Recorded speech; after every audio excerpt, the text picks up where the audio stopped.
Hi, it's Laura. Thank you so much for joining me for another video. Today we're going to get right into it. We are using gouache and gel pen today with a surprise medium.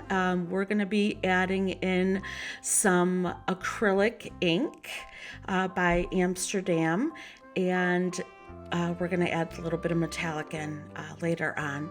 So as we get started, I chose these two old historic photographs to draw from today. I'm starting with the Sharpie S Gel Pen. These pens you can find pretty much anywhere you pick up pens. But I'll also put the link below in the description to make it easier for you if you can't find them. So again, I'm just doing some outline work, and anywhere that I put this pen work, when I go to add the gouache over the top of this pen, the pen will bleed and blur and smudge to create that old photo look to it. And that's what I'm looking for in today's sketchbook illustration. These photos that I found are amazing. I've never seen the Statue of Liberty in pieces like this before it was fully put together and constructed. It's pretty impressive. I have some little bit of history on these, and I'll just sprinkle those in as I'm talking throughout the demonstration. All right, so the gel pen dries almost instantly, so I don't have to wait for really any time before I can start adding the gouache. The blur and the smudging will just happen automatically when I add the water, so there is no dry time. So I have this mop brush that I love, and I'll put the link below as well in the comments for you to find.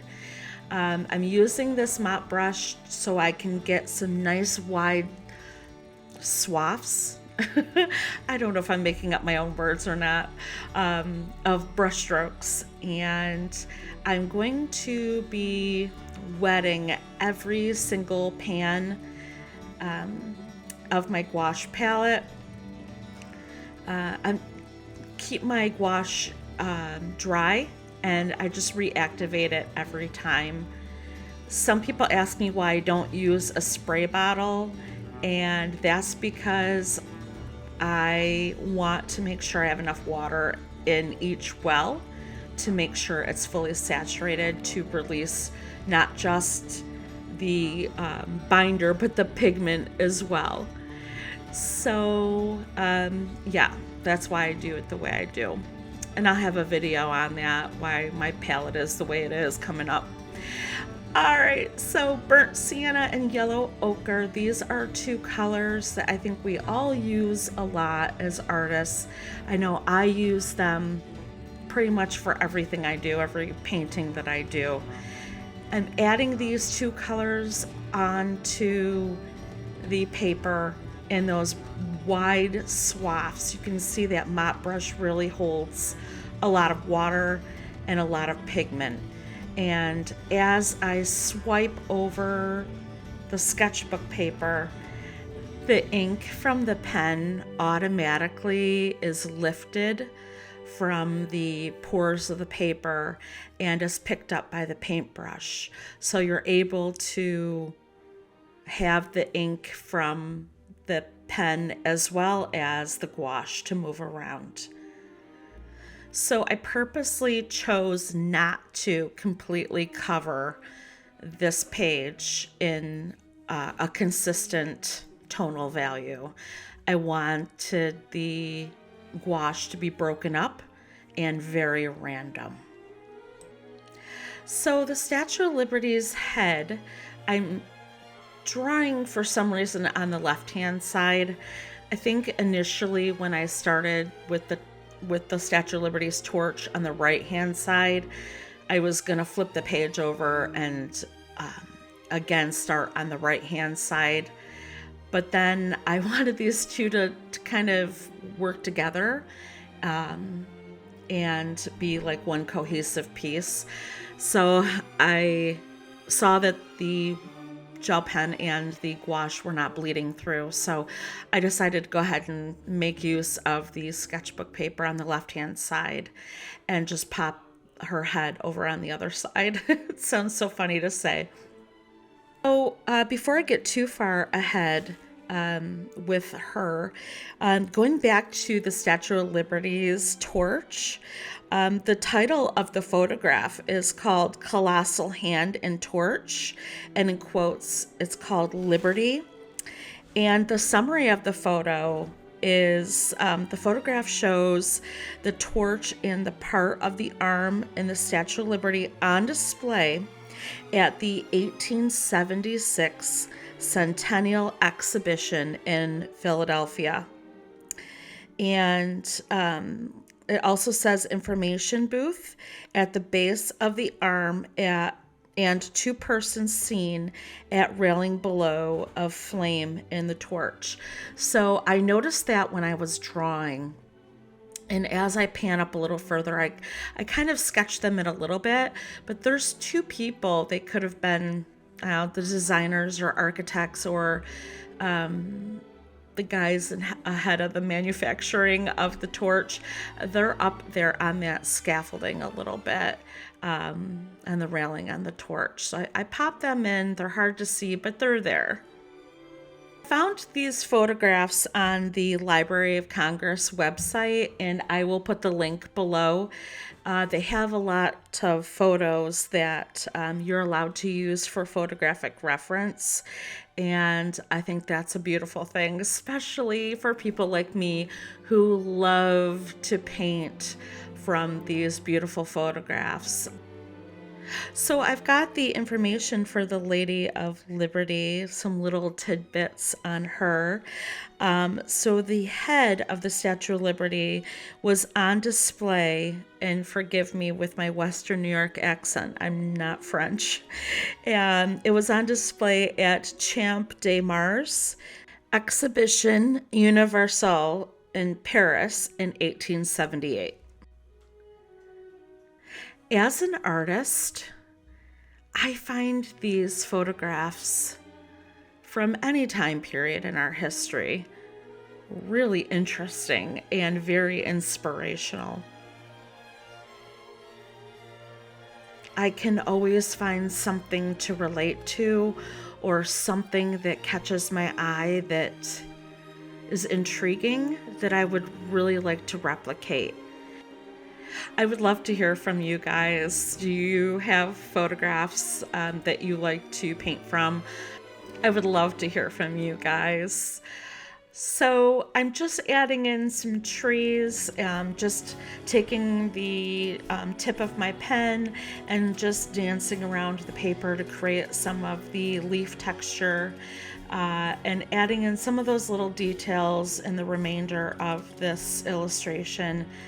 I put in a couple benches, and in the photograph reference there was down on the bottom left, that scallopy area, that's like a little wrought iron fencing. Then there's some little chairs and some people in top hats walking around, and ladies with beautiful dresses.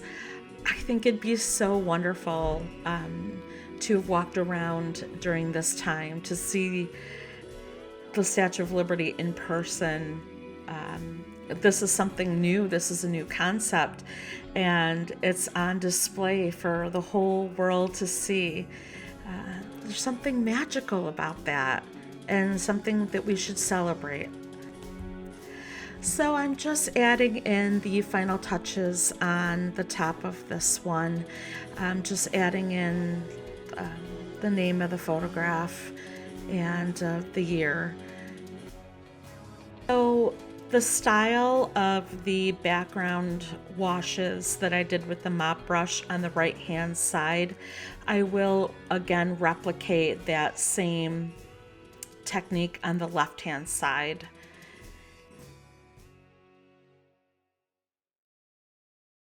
When painting from an old photograph, to get some old photograph quality techniques, this type of medium, the gouache and the gel pen, provide a great backdrop for that old photograph style.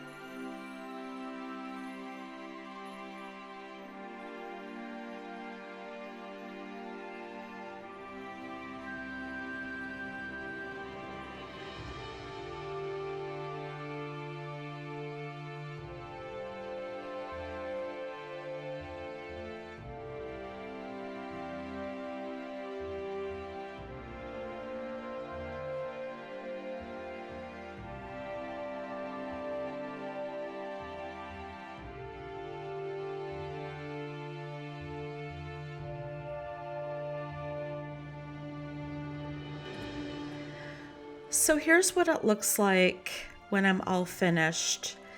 As you can see, the pen had blurred, it smudges in areas, and the gouache is just blotched in other areas. Again, we don't want a smooth backdrop for this because it wouldn't look authentic. So we have the yellow ochre and burnt sienna in different splotchy areas. And you can see on the right hand side where it's completely dried on the torch, it gave almost like a water stain look to it. That's what we want. Looks like an old photograph. All right, after it's been completely dried, we are going to start adding our acrylic ink. Now these acrylic inks are awesome. I've never used them before. I got these at the Hyatt's art store in Buffalo. I'll put a link to the video above and you can go check that out. I've never used these inks before, so we're gonna give them a go. All right, so because I've never used these inks and they're acrylic based, I wasn't sure what to expect. I'm not the biggest fan by nature of acrylic paint, so I'm being really super choosy here on which brush I choose because I'm mostly a watercolor and gouache artist. So I'm choosing some older brushes to give this a go, just in case the brushes don't wash out good and they get gummed up. I can part with them if they get ruined. So I shook up these bottles really good because the metallic settles and separates from the acrylic. So I gave it a good shake. And then I have this old lid, just a regular plastic lid that I'm just putting a little bit on. Again, I've never used this ink before, so I'm not sure how it's going to behave, if it's super thin, if it's streaky, what the quality is. So I'm testing it out for the first time here. So I wasn't sure on how it was going to behave over the top of the gouache and the pen. If it was going to stick or if it was going to slide around, but I was really pleasantly surprised. This acrylic ink, boy, I'll be using it a lot. The way the ink laid down on the sketchbook paper, it's brushed out beautifully. I got to see some transparencies and some opacity, all within the same brush stroke. And I loved that. That's exactly what I was looking for when creating, when selecting this ink. So again, I'll put the link to it below in the description, and also the video link above, so you can check out that video. So in selecting the areas that I wanted to paint with this gold acrylic ink, I was selecting the areas that were of importance and prominence. So her crown was the first thing that I thought of, and some other areas like the 1878, I thought that was important, the date, as well as some areas in her face and her bodice. So I wanted to make sure that I created just a real highlight. Now this area you could see that I left alone because I wanted that shadow left in there. So thankful I chose this size brush. I'm able to get into these little areas nicely, and it didn't like make a sloppy mess. So this, again, it's the combination of the brush and the ink gave me the results that I was looking for in creating this crown.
So when I was done with the light gold metallic acrylic ink, I added in, from the same manufacturer, the Amsterdam, the copper acrylic ink to give the areas, to break it up a little bit, to give it a little more visual interest, also to change up the values a little bit.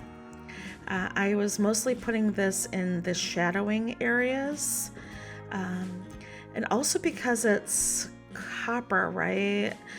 I think it's copper. I wanted to give it that metallic copper value like it would have been when the Statue of Liberty was first manufactured. How neat.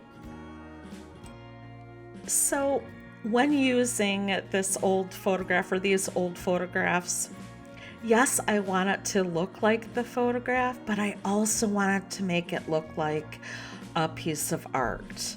So I'm adding in, this paint where I think it would look great. I'm also adding in colors where I think it would look great. Not necessarily maybe what it looked like. This is my interpretation, my rendition of these photographs. Obviously, I wasn't there when these were taken, so I don't know what they looked like other than what I am translating through the black and white photographs.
So this is an old ruddy brush. I keep it to create textures when I need to. I don't know what it is. I don't know. It's a round, but I don't know what size it is or what the manufacturer is. It's just a soft brush. And what I'm using it for right now is to add some water to thin out this ink, this acrylic ink, to create a glazing over the top of some of the areas, mostly the background, to create a little bit of a sheen, like those old, I keep saying those old photographs, but you know what I'm talking about. The photographs, when you like tilt it into the light, you can see that metallic gelatin that's in the old photographs. So that's what I'm going for here, and I'm loving the way that this is coming out. Working at night on this piece, and I don't think the camera's picking it up as much as it did when I was painting it live, but the sheen off the sketchbook paper was so beautiful, and the technique was working out really well. And as I was working and keeping this ink really thin, it just was bringing this whole composition to life, and I was loving it. This is like I said, the first time I've used this ink, and I was going to town on it.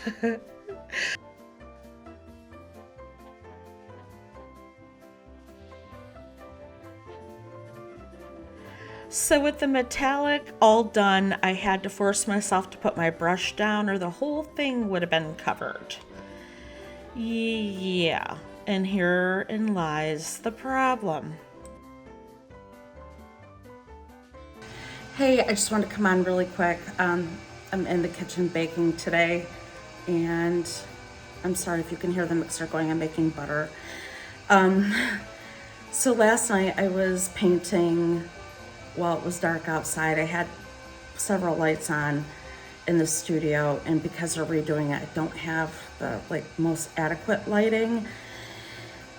So I went and looked at what I painted last night with the acrylic inks, the Amsterdam acrylic inks, and I may have overdone it a little bit on the Statue of Liberty's face. Yeah, I'm gonna try to revive this. I'm at the very end of my sketchbook, and I wanted this to be like one of those like really cool pieces at the end. And this is where I struggle with things. Some people would just leave it and say, it's good enough. But this is where I struggle with, I don't want to go back to it at some point and look at it and be like, I should have, would have, could have finished it or fixed it. So I'm going to try to revive it. We'll see what happens. So I'm going to turn the... So this is what happens when you paint when your studio is dark. She's a little funny. This one came out pretty good, but this one not so good. So painting when it's dark in your studio, unless you're looking for something super crazy, not recommended. I hope I didn't mess this up too bad. I'm gonna go back to the reference and pull out some other paints and try to work on this. I think this is the part that's bothering me the most. And I'm gonna go through and try to correct this, but right now it's not looking too good. I was gonna go back in here, and I still will, I think, with watercolor and gouache to kind of put a little bit of subdued color in here. But I really wanted this to be like a nice focal piece, and she's looking really weird. So I hope I can salvage it. Again, don't paint in your studio when it's really dark unless you have adequate lighting, because this is what's going to happen. You're not going to be able to see what you're doing. Okay, let's work on fixing this.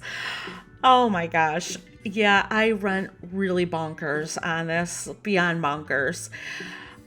Okay, so while I'm problem solving in my head on how to repair her face, even some of the heaviness over on the torch was a little out of control. So, yeah, adding in some of these colors in the background. I'm adding in some turquoises, some cobalts, and even some zinc white to create some clouds. While I'm doing this and problem solving, like I said, in my head, trying to figure out what I'm going to do, how I'm going to save this. So I thought if I added in some color, like an old postcard maybe, I would start to like it a little bit more and try to figure out how to fix this problem that I created for myself. It's all part of the artistic process, right? Yeah, I always find myself into these binds, but this one was a doozy. But, you know, I got to give, myself a little bit of grace because I've never used the ink before, and I was loving it a little way too much. So I wasn't sure on what I was going to do. And then I got the revelation of picking up my gel pen. Wasn't sure if it was going to stick or how it was going to stay, if it was going to be able to stay on top of the ink, or if it was just going to smear the roller ball that was in it. But it ended up staying on, and I was so thankful. I'm like, thank you, Jesus. You helped me fix my painting. So I just added in a little bit more detail, a little bit more line work, just to bring out some of those shapes that I initially drew in her hair and in her face. And it seemed to be working. And I was starting to like it. I was starting to like the piece at this point. I didn't feel like I was going to glue these pages together anymore because it was in my head.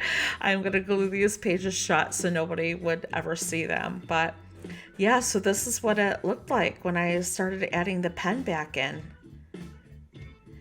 And now I'm adding in some green gouache. It's a little bit of sap green added to turquoise, and just a little bit of sienna added into that as well, burnt sienna, just to mute it down a little bit. But I wanted to give a little bit of the green tones that you see on the Statue of Liberty today to the just to the piece a little bit, just to give it a little bit more familiarity to it. And this idea seemed to be working as well. I was liking the way it was turning out. This brush I was adding in the areas where it wasn't too saturated or too heavy with the metallic, so that way I knew it was going to kind of adhere to the paper, the sketchbook paper underneath. And it seemed to hold. It didn't slide right off. It kind of held on top of the acrylic ink. Boy, I was really impressed with this product.